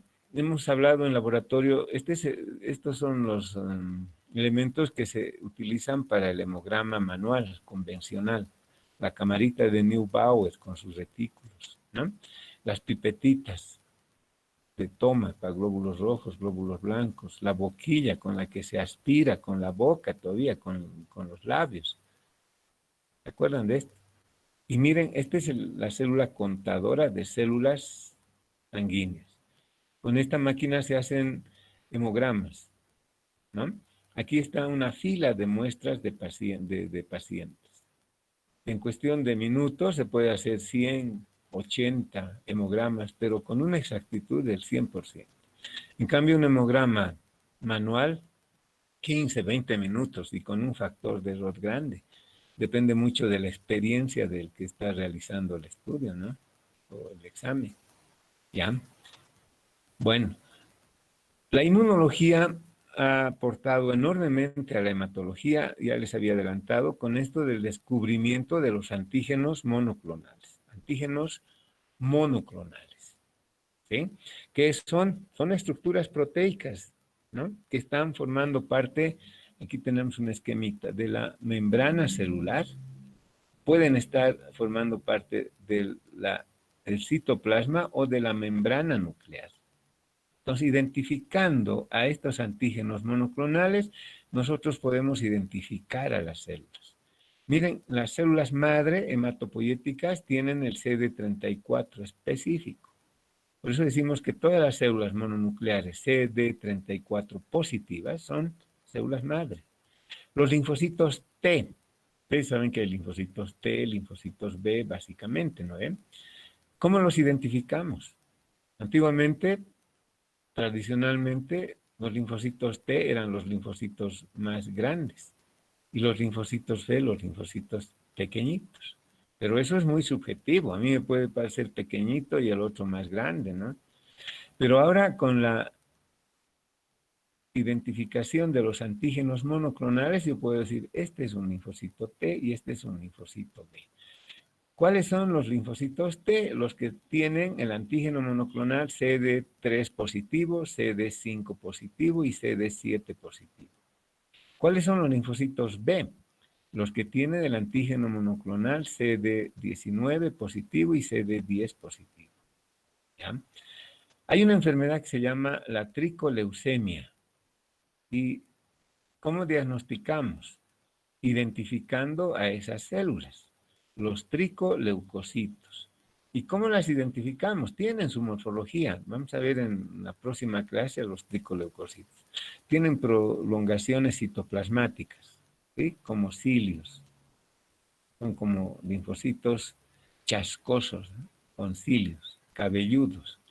Pero inmunológicamente, a través de estos antígenos monoclonales, nosotros los identificamos como las células, los mononucleares CD25 positivo. Entonces, actualmente ya no es, el diagnóstico ya es desde este punto de vista. Luego tenemos los granulocitos. ¿Cómo los identificamos a los granulocitos jóvenes y maduros, viejos? Con la identificación de sus antígenos monoclonales, CD13 y CD33. A la serie megacariocítica, CD41, CD42 y CD61. A la serie eritroide, el CD71 y la glicoforina. ¿Ya? Entonces, miren el aporte de los antígenos, el descubrimiento de los antígenos monoclonales por la inmunología ha sido un aporte muy grande. Podemos, con precisión inmunológica, identificar a las células sanguíneas. ¿Ya? ¿Y cómo se llama el método por el que se realiza este tipo de identificación, este tipo de examen? Citometría de flujo, que nos permite el inmunofenotipaje de las células sanguíneas. Bueno, eso por un lado.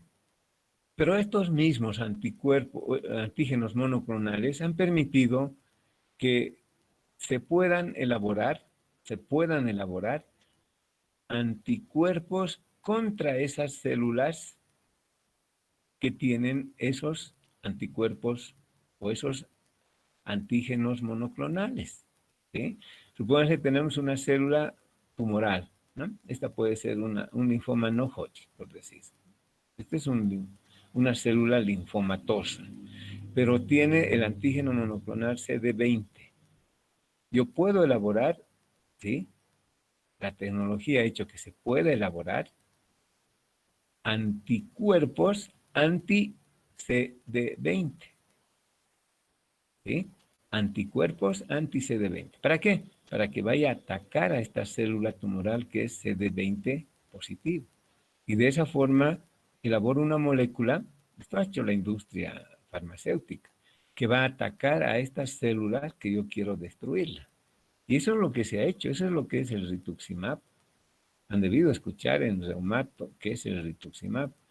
Es un anticuerpo monoclonal, anti-CD20. ¿Sí? Anti-CD20. Y esto se utiliza en los linfomas no Hodgkin Pero ¿qué condición tiene que tener este linfoma no Hodgkin para poder utilizar el rituximab? Tiene que ser un linfoma no Hodgkin CD20 positivo. ¿No? Entonces, actualmente no se puede hacer. Actualmente los tratamientos contra el linfoma ya son, a ver, tradicionalmente el tratamiento de los linfomas es quimioterapia y el esquema es el linfoma no Hodgkin. Linfoma no Hodgkin. Ahora sí van a ver. Ya. ¿Ya? Entonces, el linfoma no Hodgkin, desde más de 50 años, tiene como tratamiento convencional, ¿qué dijimos? La quimioterapia. Y el esquema clásico que sigue teniendo vigencia se llama CHOP. El CHOP no es nada más que la abreviación de varios quimioterápicos. La C significa ciclofosfamida. Ciclofosfamida es un agente alquilante. La H significa la hidroxidoxorubicina. Hidroxidoxorubicina es un antracíclico. La O significa oncovin. Es el nombre comercial de la vincristina. Oncovin. Oncovin. Vincristina, un derivado de la vinc. Y la P significa prednisona. O sea, CHOP es el conjunto de estos quimioterápicos. Ciclofosfamida, hidroxidoxorubicina, oncovin, que es el nombre comercial de la vincristina, y la prednisona. Tradicionalmente, la quimio tradicional, convencional, se realizaba para el no Hodgkin con el CHOP. ¿Ya? Pero no todos los tratamientos iban bien. De pronto unos iban muy bien, pero otros no. Entonces se investigó, lo que les acabo de mencionar, que estas células linfomatosas tenían, ¿cuáles eran los que no iban bien? Los que tenían en su membrana, ¿sí?, células linfomatosas, un antígeno monoclonal, el CD20. El CD20. Entonces los linfomas no Hodgkin CD20 positivos no iban bien con este esquema solo quimioterápico, CHOP. Entonces, ¿qué se hizo? Sí, a través del tiempo. Lo que les comenté, se elaboraron moléculas, ¿sí?, en este caso anticuerpos anti-CD20. Y le han puesto su nombre, desde luego, se llama rituximab. Otros le ponen Bactera, tienen varios nombres, pero este es el rituximab. ¿Qué es el rituximab? Es un fármaco. ¿Pero qué es en sí ese fármaco? No es nada más que un anticuerpo monoclonal anti-CD20. Entonces, actualmente, ¿cómo es el tratamiento? El actual tratamiento es el RCHOP. El actual esquema para tratar los linfomas no Hodgkin es el RCHOP. Pero ¿para qué tipo de linfomas? Para los linfomas CD20 positivo, ¿no? Y la respuesta es óptima.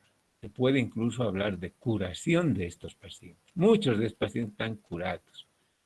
Pero ¿cómo hago yo para saber si el linfoma de mi paciente no Hodgkin es CD20 positivo o es CD20 negativo? No se olviden que los linfomas se manifiestan con lesiones tumorales a nivel de ganglios, ¿no es cierto? Entonces, ¿qué es lo que se hace? Yo tengo que, a todo paciente que diagnostico linfoma no Hodgkin, tengo que pedirle un estudio que se llama inmunohistoquímica. Inmunohistoquímica.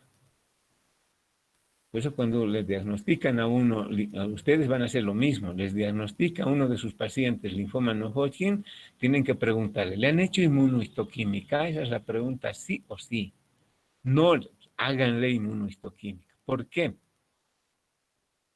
¿Por qué le harían inmunohistoquímica? Para saber si es CD20 positivo, básicamente.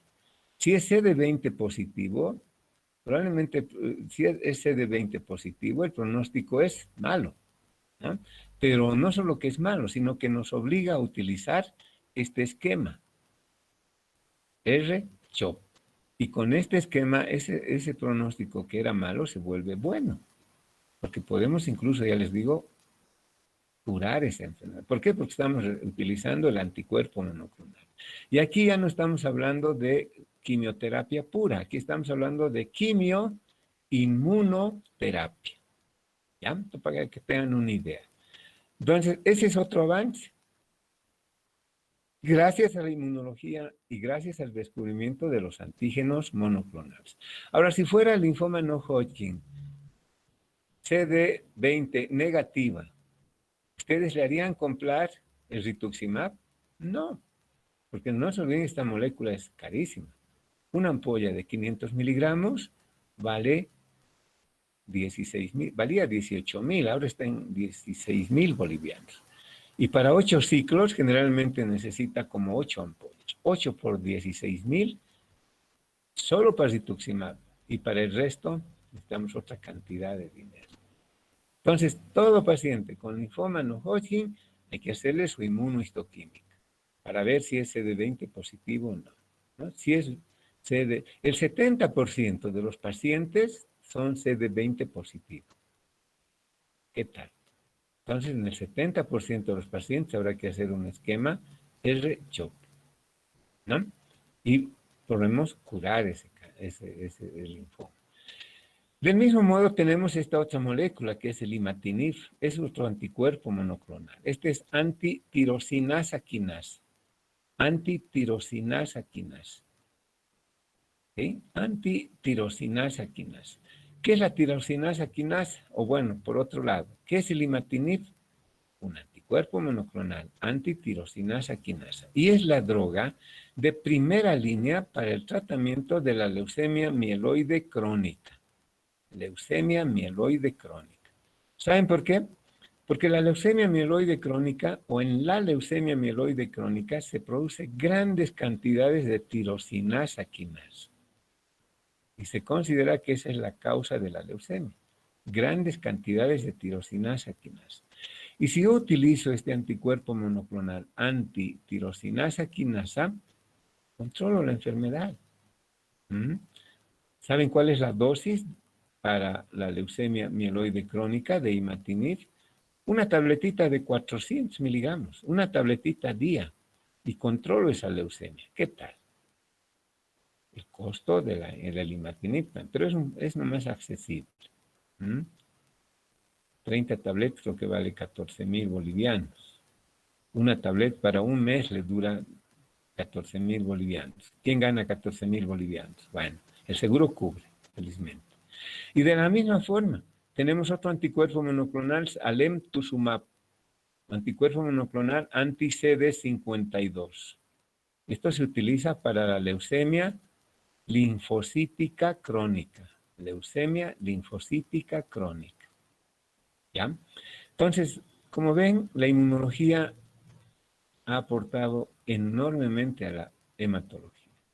Gracias al descubrimiento de los antígenos monoclonales, ya podemos hablar de inmunoterapia contra el cáncer. ¿Ya? ¿Saben lo que es controlar la leucemia? Una leucemia, solo tomar una tabletita al día y va muy bien, perfectamente bien. ¿Ya? Listo. Antes se hacía el tratamiento con quimioterapia, ya no se hace más, ahora solo es imatinib. Pero esa es la parte buena. La parte mala es que estas células neoplásicas también sufren mutaciones, igual que el virus del COVID, sufren mutaciones. Y actualmente el imatinib, muchas leucemias mieloides crónicas ya han hecho resistencia al imatinib. ¿Qué les parece? Pero ahí está la tecnología de las empresas farmacéuticas y ya no tenemos imatinib, tenemos otra molécula que se llama nilotinib. Nilotinib. Nilo. Es una antitirosinasa de segunda generación. Nilotinib. ¿Sí? Y en algunos países ya hay resistencia al nilotinib. Entonces tenemos actualmente el dasatinib. ¿Qué tal? Todas son antitirosinasa quinasa, pero con ciertas modificaciones a nivel molecular. tímido, ¿no? Entonces, vean, todo esto es aporte de la inmunología.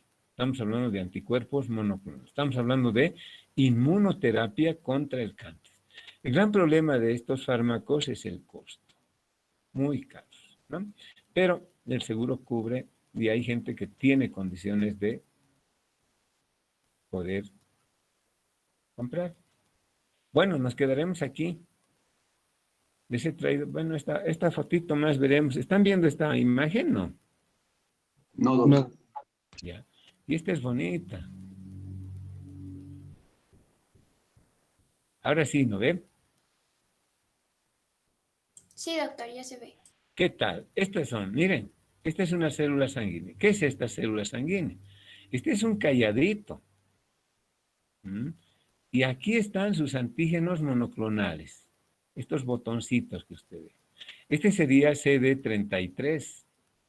Y este es un anticuerpo monoclonal. ¿Sí? Esto es en laboratorio, ¿no? Que está identificando a esta célula. Este es un anticuerpo monoclonal que ha ido justo a unirse a su antígeno específico. Este sería un anticuerpo anti-CD33. Anti-CD33. Pero lo está identificando a la célula. Y este sería un antígeno 13. Este sería el antígeno monoclonal anti-CD13. Y de esta forma estoy identificando al granulocito, que es un callado. Igual aquí, miren, los antígenos, los anticuerpos van a identificar. Este es un linfocito. Este podría ser, estamos un poco especulando, ¿no? Pero este es un linfocito. ¿Sí? Este es un linfocito mediano, este es un linfocito pequeño. ¿Ven? Este tendría que ser B, este T. Pero ¿cómo podemos saber con exactitud? Con esta reacción antígeno-anticuerpo, utilizando anticuerpos específicos. Este podría ser CD3, ¿sí? Está reaccionando con el anticuerpo CD3. Este podría ser el CD5, anticuerpo anti-CD5, y este podría ser el 7, antígenos CD7. Y su anticuerpo, ¿cómo sabemos? Porque el anticuerpo que estamos utilizando lo está identificando. Entonces sería CD3, CD5 y CD7 positivo. ¿Qué tipo de linfocito es este? Linfocito T, ¿no? Y así. Son esquemitas como para que ustedes puedan captar. Listo. Quedaremos ahí porque si no nos estamos pasando de hora, ¿no? ¿Alguna pregunta?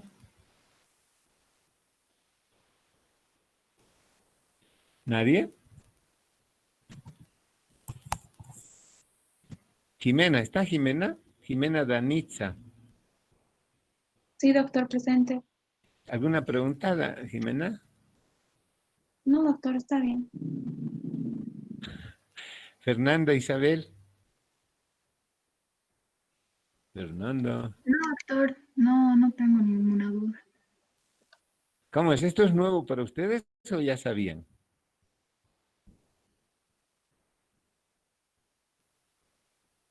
Es nuevo, doctor.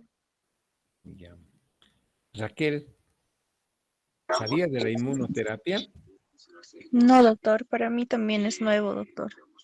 Bueno, tenemos para que lean harto. Ya. Bueno, si no hay preguntas, nos vemos el siguiente viernes. No se olviden hacer las revisiones bibliográficas. Han leído el videíto, entonces yo creo que entienden cómo deben hacer. De todas maneras, yo les voy a escribir también como un recordatorio. La idea es que ustedes lean. Eso es lo que pretendemos, que lean continuamente. No se limiten a lo que les damos acá, ¿no? Lean un poquito más, adquieran ese hábito de hacer revisiones bibliográficas, resúmenes de artículos, porque todo eso lo van a hacer en el internado. Ya no va a ser nada extraño para ustedes. Y cuando lleguen a la residencia, ya tienen que ser capísimos. Y cuando tengan mi edad, igual, tienen que seguir haciendo, porque esto no se deja de hacer. ¿Ya? Entonces, Aunque ustedes no crean en la pandemia, seguimos nosotros con esa actividad. Se está retomando todo a partir de febrero, vamos a retomar, porque tenemos residentes, no pueden perjudicarse en su formación, ¿no? Ya. Listo. Entonces, hasta aquí la tienen que revisar y nos vemos.